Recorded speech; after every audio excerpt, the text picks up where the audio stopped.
মায়ের দোয়া cricket team, এই কথাটা কেন বলা লাগবে? বাংলাদেশ ভালো খেলুক বা খারাপ খেলুক, এটা খেলাধুলার সাথে রাখেন। আপনি হয়তো বা তুচ্ছ তাচ্ছিল্য করে একটা বিষয় উপস্থাপন করছেন, কিন্তু এটা যদি বুঝে শুনে করে থাকেন তাহলে ভাই আপনার গুনাহ হবে। বন্দুকের গুলি মিস হতে পারে, তার লক্ষ্য চ্যুত হতে পারে, কিন্তু বাপমার দোয়া সন্তানের জন্য কখনো মিস হয় না। ইসলামী শরিয়ার কিছু কিছু জিনিস আছে, এগুলো বুঝে হোক না বুঝে হোক আমাদের এই ছেলেরা আমাদের মেয়েরা ট্রল করে থাকে। ট্রল করতে করতে এখন এমন অবস্থা হয়েছে, যা পায় তা নিয়ে ট্রল করে। মায়ের দোয়া, তারপরে দাড়ি নিয়ে কটাক্ষ করা, টুপি নিয়ে কটাক্ষ করা, এটা মুসলমানদের কোনো আচরণ হতে পারে না। সুমন সোহান আমাদের এক ভাই প্রশ্ন করেছেন যে মোহতারাম, সম্প্রতি বিভিন্ন বিষয়কে কেন্দ্র করে একটি বিষয় নিয়ে ট্রল করা হচ্ছে, সেটি হচ্ছে মায়ের দোয়া।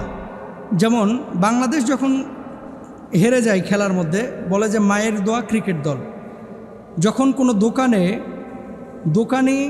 2 নাম্বারি করে কোনো কিছু বেচা কিনা করে, তখন বলে মায়ের দোয়া দোকান। ট্রাকের পিঠে অনেক সময় লেখা থাকে মায়ের দোয়া। আবার কখনো কখনো রিক্সার পেছনে লেখা থাকে মায়ের দোয়া। অনেক সময় লসিমন করিমনের গায়েও লেখা থাকে মায়ের দোয়া।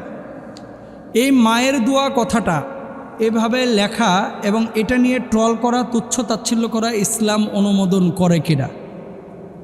খুব গুরুত্বপূর্ণ বিষয়। 3 ব্যক্তির দোয়া আল্লাহ ফিরায় না। কয় ব্যক্তির? 1 নাম্বার মুসাফিরের দোয়া, 2 নাম্বার বাপমার দোয়া, 3 নাম্বার মজলুমের দোয়া। এই 3 ব্যক্তি যদি আল্লাহর কাছে দোয়া করে, আল্লাহ সুবহানাহু ওয়া তাআলা সেই দোয়া ফিরান না। আপনি হয়তো বা তুচ্ছ তাচ্ছিল্য করে একটা বিষয় উপস্থাপন করছেন, কিন্তু এটা যদি বুঝে শুনে করে থাকেন তাহলে ভাই আপনার গুনাহ হবে। বাপমার দোয়া সন্তানের জন্য বড় দামি জিনিস। বন্দুকের গুলি মিস হতে পারে, তার লক্ষ্য চ্যুত হতে পারে, কিন্তু বাপমার দোয়া সন্তানের জন্য কখনো মিস হয় না। সুবহানাল্লাহ বলেন। এই পৃথিবীর বুকে লাখ লাখ মানুষ আছে যারা বাপমার দোয়া পেয়ে আজকে অনেক বড় হয়েছে। লাখ লাখ মানুষ আছে। বাপমার দোয়া এত বড় দামি জিনিস। আর অনেক সন্তান আছে বাপমার দোয়া না পাওয়ার কারণে আজকে নষ্ট হয়ে গেছে। হুমা জান্নাতুকা ওয়া নারুক, বাবা মা আপনার জান্নাত, বাবা মা আপনার জাহান্নাম। বাপ মাকে খুশি রাখবেন, আল্লাহর জান্নাতে যাবেন। বাপ মাকে খুশি রাখবেন, আল্লাহর জাহান্নামে যাবেন। ইসলামী শরিয়ার কিছু কিছু জিনিস আছে, এগুলো বুঝে হোক না বুঝে হোক আমাদের এই ছেলেরা আমাদের মেয়েরা ট্রল করে থাকে। মায়ের দোয়া ক্রিকেট টিম, এই কথাটা কেন বলা লাগবে? বাংলাদেশ ভালো খেলুক বা খারাপ খেলুক, এটা খেলাধুলার সাথে রাখেন। আপনি এখানে ইবাদতের সাথে জ্বলাচ্ছেন কেন? আবার ট্রল করতেছে, ওই যে মনে হয় ঈদের নামাজ পড়েছে ক্রিকেটাররা, সবার মাথায় টুপি, দেখি এগুলো নিয়ে ট্রল করতেছে, আমাদের জন্য দোয়া করেন। এটা ঠিক না, এসব ট্রল করা ঠিক না, এগুলো হারাম। দাড়ি নিয়ে, টুপি নিয়ে, ইসলামিক কোনো তাহজিব তামাদ্দুন নিয়ে, আমাল ইবাদত নিয়ে ট্রল করা ইসলামী শরিয়ায় সম্পূর্ণরূপে হারাম। এটা শুধু নতুন করে হারাম করা হয়েছে বিষয়টা না, রাসূল সাল্লাল্লাহু আলাইহি ওয়াসাল্লামের জামানা থেকে কি করা হয়েছে? হারাম করা হয়েছে। বুঝে শুনে যদি কেউ এগুলো করে, অনেক সময় মুরতাদ পর্যন্ত হয়ে যায় বুঝে শুনে করলে। আর না বুঝে করলে এরকম হয় না, কিন্তু গুনাহ হয়। দাড়িটা, কথা বুঝছেন, এই দাড়িটা আমরা রেখেছি কেন? নবীর সুন্নাহের জন্য না? দাড়িটা রেখেছি কিসের জন্য? সুন্নাহের জন্য। এই যে টুপিটা গরমের মধ্যে পরে আছি, কিসের জন্য পরেছি? নবীর সুন্নাহের জন্য। এই গরমের মধ্যে জুব্বাটা কেন পরেছি? সুন্নাহের জন্য, বুঝছেন?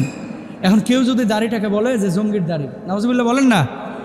কেউ যদি টুপিটাকে বলে যে এটা তো জঙ্গির টুপি, কেউ যদি জুব্বাকে যদি বলে যে এটা জঙ্গির জুব্বা, আল্লাহর নামে হলফ করে বলতে পারি, যেই এই কথাটি বলবে সাথে সাথে তার ইমানের মধ্যে ভেজাল ঢুকে যাবে। ঠিক কেনা? কেউ ভাইরা আমার, যদি কেউ দাড়িটাকে কটাক্ষ করে, টুপিটাকে কটাক্ষ করে, জুব্বাটাকে কটাক্ষ করে বলে যে এটা জঙ্গির জিনিস, আল্লাহর নামে হলফ করে বলতে পারি, এই টুপি, এই জুব্বা, এই দাড়ি, এই সমস্ত আমালের কারণে 1000 বার জঙ্গির তকমা আমরা নিতে রাজি আছি, কিন্তু নবীজির মনে কষ্ট দিতে আমরা রাজি না। এটা কোনো মুসলমানের উচিত না।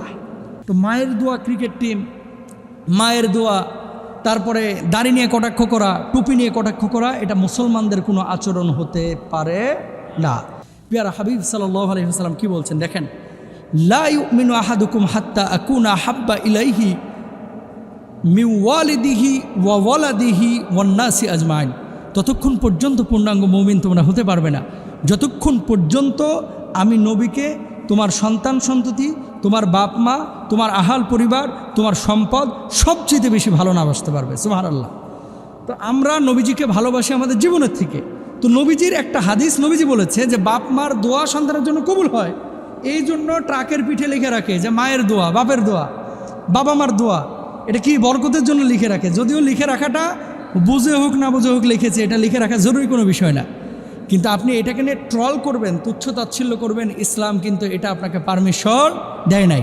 সুতরাং ট্রল করতে করতে এখন এমন অবস্থা হয়েছে, যা পায় তা নিয়ে ট্রল করে, বুঝে হোক না বুঝে হোক, যেটা পায়। আগে কি করতো দেখবেন যে সিনেমার মধ্যে ছোটোবেলায় দেখতাম ওই ভিলেনের যেগুলো ক্যারেক্টার, এই সবগুলোর হুজুর বানাইতো। ভারতে অনেক সিনেমা আছে, এই কি করে ভিলেন যেগুলো, এগুলোর ঘাড়ে রুমাল ঢুকায় দেয়, হুজুররা যে রুমাল ব্যবহার করে। কেন? রাজাকারের চরিত্র, এখানে দেয় ইদ্দুরা দাড়ি আর মাথায় দেয় একটা লম্বা টুপি। কেন?